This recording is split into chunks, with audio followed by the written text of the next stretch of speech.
There came a tipping point, obviously, where you're engaged in this day-to-day. You're at a big management consultant company in New York City, and you're like, I don't want to do this anymore. What was the tipping point?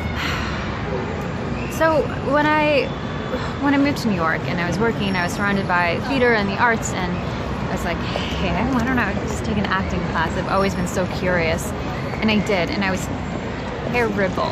It was terrible, but I was so fascinated with it. I'm like, this is exactly what I want to learn and work on for the rest of my life. But I also have this career.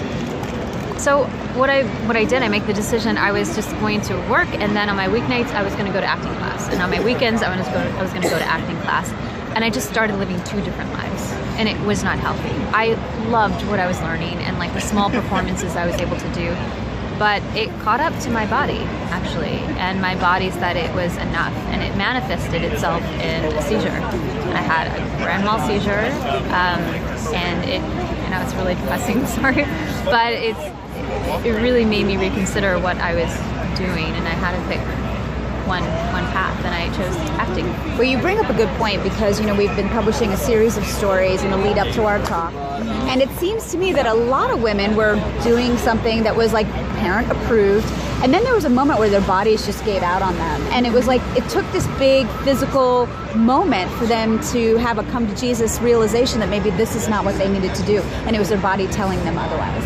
And it's sad that happens that way, and I just hope that the next generation of girls just finds their inspiration a little bit sooner in life, and takes a chance. Yeah. Not everyone has the opportunity to take a chance, but if you're curious, try something out before it gets too late.